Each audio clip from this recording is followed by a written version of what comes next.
بسم اللہ الرحمن الرحیم۔ اب آئیے 16ویں پارے میں اللہ 16ویں پارے میں ارشاد فرماتا ہے وَمَنْ أَعْرَضَ عَنْ ذِكْرِي فَإِنَّ لَهُ مَعِيشَةً ضَنْكًا۔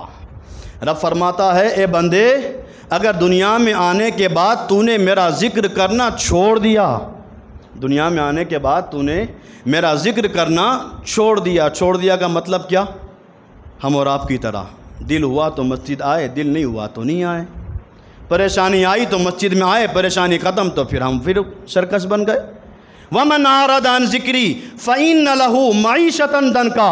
رب ارشاد فرماتا ہے بندے، جب تو نے میرا ذکر کرنا بند کر دیا، زمین پر آنے کے بعد تو نے مجھے یاد کرنا چھوڑ دیا، رب فرماتا ہے فَإِنَّ لَهُ مَعِيشَةً ضَنْكًا، اگر تو میرا ذکر کرنا بند کر دے گا تو میں تیری دنیاوی زندگی کو تنگ کر دوں گا، دنیا کی زندگی تنگ ہو جائے گی، سب کچھ ہونے کے باوجود بھی تو پریشان ہی گھومتا رہے گا۔ آپ نے دیکھا ہوگا بڑے سے بڑا امیر ترین انسان ہے لیکن الجھنوں میں ڈوبا ہوا ہے، پریشان ہے۔ کیوں پریشان ہے وہ؟ کس چیز نے اسے پریشان کیا ہے؟ دنیا کی کسی چیز نے نہیں، یہ رب کا قرآن فرما رہا ہے۔ رب ارشاد فرماتا اگر تو نے میرا ذکر کرنا چھوڑ دیا تو پھر میں تیری دنیا کی زندگی کو تنگ کر دوں گا، سب کچھ ہونے کے باوجود بھی تو پریشان ہی ہوگا۔ وَنَحْشُرُهُ يَوْمَ الْقِيَامَةِ أَعْمَىٰ، یہ تو دنیا میں تیری دنیاوی زندگی کو تنگ کر دوں گا، دنیا الجھنوں والی ہو جائے گی۔ اور اب فرماتا ہے اگر تو نے میرا ذکر کرنا چھوڑ دیا تو قیامت میں اندھا کر کے اٹھاؤں گا، قیامت میں اندھا کر کے اٹھاؤں گا۔ وَنَحْشُرُهُ يَوْمَ الْقِيَامَةِ أَعْمَىٰ، قیامت کے دن تجھے میں اندھا کر کے اٹھاؤں گا۔ اچھا قیامت کا دن ہوگا، وہ بندے کو اللہ اندھا کر کے اٹھائے گا تو بندہ اللہ کی بارگاہ میں عرض کرے گا قال ربی لم حشرتنی اعمیٰ وقد کنت بصیرا، وہ بندہ اللہ کی بارگاہ میں عرض کرے گا مالک تو نے مجھے اندھا کر کے کیوں اٹھایا، تو نے مجھے اندھا کر کے کیوں اٹھایا، جبکہ میں تو زمین پر آنکھوں والا تھا، زمین پر ساری چیزیں دیکھتا تھا، تو قیامت میں تو نے مجھے اندھا کر کے کیوں اٹھایا؟ رب فرمائے گا قال کذالک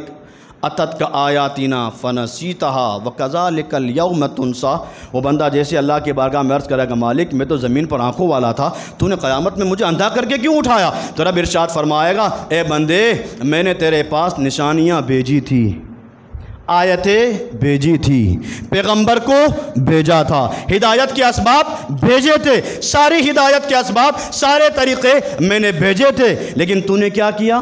بھول گیا۔ فنسیتہا، ساری ہدایت کے راستوں کو تو بھول گیا، جب تو نے میرے احکام کو بھلا دیا۔ وَكَذَلِكَ الْيَوْمَ تُنسَىٰ، جب تو نے میرے سارے احکام کو بھلا دیا، آج قیامت کا دن ہے میں بھی تجھے بھول جاؤں گا، آج میں بھی تجھے بھول جاؤں گا۔ یہ ہے ذکر نہ کرنے کا وبال، اور ایک طرف ہے ذکر کرنے سے بندے کو سکون ملتا ہے۔ اگر ہم یہ چاہتے ہیں کہ یہ دل سکون میں آ جائے، بے قرار دل کو سکون مل جائے، ہم 5 روپیہ کمائیں لیکن 5 میں سکون مل جائے، اگر یہ والا مرحلہ چاہتے ہیں کہ ہمیشہ سکون والی زندگی گزاریں تو ہمیں فقط اللہ کا ذکر کرنا ہوگا۔ اور جب ہم اللہ کا ذکر کریں گے، یاد رکھنا سارے لوگوں کے دل اللہ کے دست قدرت میں ہے، سارے لوگوں کے دل، سب کے دل اللہ کے دست قدرت میں ہے۔ حضرت ابو درداء رضی اللہ تعالیٰ عنہ فرماتے، میں آپ کو یہ حدیث سنا رہا ہوں، سرکار ابد قرار صلی اللہ تعالیٰ علیہ وسلم نے ارشاد فرمایا کہ اللہ ارشاد فرماتا ہے اے دنیا والو سارے لوگوں کے دل میرے دست قدرت میں ہے۔ رب فرماتا ہے لوگوں ساری دنیا کے لوگوں کے دل میری دست قدرت میں ہیں، اور میں سب کا معبود ہوں، میں سب کا معبود ہوں، سب میری مخلوق ہیں، میرے علاوہ کوئی عبادت کے لائق نہیں۔ پھر رب ارشاد فرماتا ہے کہ جب بندے میری اطاعت کرتے ہیں، بندے جب میری اطاعت میری فرما برداری کرتے ہیں تو ان کے اوپر ایسے بادشاہ کو مسلط کرتا ہوں جو ان کے اوپر رحم کرتے ہیں۔ جب بندے میری فرما برداری کرتے ہیں، میری اطاعت کرتے ہیں تو ایسے مخلوق پر ایسے بادشاہ کو بٹھاتا ہوں جو سارے لوگوں پر رحم کرتے ہیں، اچھائی کے ساتھ پیش آتے ہیں، نرم دلی کے ساتھ پیش آتے ہیں۔ اور پھر اب فرماتا ہے جب بندے میری نافرمانی کرتے ہیں، نا اطاعت کرتے ہیں، مجھے ستاتے ہیں، تکلیف پہنچاتے ہیں، عبادت سے درگزر کرتے ہیں، جب وہ میری نافرمانی کرتے ہیں تو رب فرماتا ہے ایسی مخلوق پر میں ظالم بادشاہ مسلط کرتا ہوں۔ جب نافرمان ہو جاتی ہے قوم تو پھر ایسی قوم کے لیے ظالم بادشاہ مسلط کرتا ہوں، اور جب ظالم بادشاہ مسلط ہوتا ہے تو طرح طرح کی تکلیفیں رعایا کو پہنچاتا ہے۔ کیسے ظالم بادشاہ؟ ہم آج دیکھ ہی رہے ہیں۔ میرا کبھی دل نہیں ہوتا ہے کبھی سیاسی گفتگو کرنے پر، اور میں نے آج تک آپ نے دیکھا ہوگا میں سیاسی بات کبھی چھیڑتا نہیں، لیکن آج ہم اور آپ دیکھتے ہیں آج ہمارے اوپر ظالم بادشاہ موجود ہے۔ کس لیے موجود ہے؟ کہ سرکار فرماتے ہیں جب بندے نافرمان ہو جاتے ہیں تو پھر اللہ تعالیٰ ایسے بندوں پر ظالم بادشاہ مسلط کر دیتا ہے۔ وہ ظالم بادشاہ آنے کے بعد مخلوق کو ستاتے ہیں، مخلوق پر ظلم اور زیادتی کرتے ہیں۔ اچھا ظالم بادشاہ تو مسلط ہو گئے، مخلوق کو ستاتے ہیں، ظلم کرتے ہیں، زیادتی کرتے ہیں، اب علاج کیا ہے اس کا؟ علاج کہاں ملے گا؟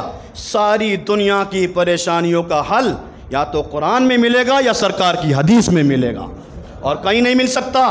ساری دنیا کی پریشانیوں کا حل یا تو اللہ کے قرآن میں ڈھونڈو یا سرکار کی حدیث میں ڈھونڈو۔ جب ظالم بادشاہ ہمارے اوپر مسلط ہو گئے تو اب ہم کیا کریں؟ سرکار فرماتے ہیں، اللہ تعالیٰ ارشاد فرماتا ہے کہ اے بندے جب تمہارے اوپر ظالم بادشاہ مسلط ہو جائے تو ان ظالم بادشاہوں کے لیے بد دعا مت کرو۔ آج ہم بد دعائیں کرتے ہیں نا کہ یہ تو ہمارے اوپر ہوا ہے، ایسا ہے، وہ ہمارے اوپر مسلط ہو گیا ہے۔ سرکار فرماتے ہیں، اللہ ارشاد فرماتا ہے جب ظالم بادشاہ مسلط ہو جائے تو پھر ایسے ظالم بادشاہ کے لیے بد دعا مت کرو، بلکہ رب فرماتا ہے بد دعا سے بہتر ہے کہ تم میرا ذکر کرو، بد دعا سے بہتر ہے کہ تم میرا ذکر کرو۔ رب فرماتا ہے جب تم میرا ذکر کرو گے تو تمہارے بادشاہ کے دلوں میں رحم پیدا کر دوں گا، اس لیے کہ ساری دنیا کے لوگوں کے دل تیرے رب کی قدرت میں ہے، سارے لوگوں کے دل تیرے رب کے قبضے قدرت میں ہے۔ اگر تم صحیح ہو جاؤ گے تو اللہ بادشاہوں کو بھی صحیح بنا دے گا، اور اگر تم بگڑ گئے تو اللہ بادشاہوں کو بھی ظالم بنا دے گا۔ سب کچھ اللہ کے دستے قدرت میں ہے، اللہ جو چاہے کر سکتا ہے۔ ان اللہ علی کل شیء قدیر، اللہ ہر چیز پر قادر ہے، اللہ جو چاہے وہ کر سکتا ہے، اور اللہ جب کوئی چیز چاہ لیتا ہے تو پھر کرنے میں اسے وقت نہیں لگتا۔ اذا اراد ان یقول لہ کن فیکون، جب اللہ کسی کام کا ارادہ فرماتا ہے تو اس کام سے کہتا ہے ہو جا، وہ چیز ہو جاتی ہے، وہ چیز فوراً ہو جاتی ہے۔ تو جب اللہ دینا جانتا ہے تو اللہ لینا بھی جانتا ہے۔ جب اللہ کسی انسان کو بادشاہ بنا سکتا ہے تو اس کا دل سخت بھی کر سکتا ہے، نرم بھی کر سکتا ہے۔ اب یہ بات ہمارے اوپر ہے کہ ہمارے اوپر جو بادشاہ مسلط ہے وہ ہمیں ظالم چاہیے یا نرم دل چاہیے۔ اگر نرم دل چاہیے تو ہمیں اللہ کا ذکر کرنا پڑے گا، اور اگر ظالم والا چاہیے تو جیسے آج ہم اور آپ گزر رہے ہیں، سب کچھ اللہ کے دستے قدرت میں ہے۔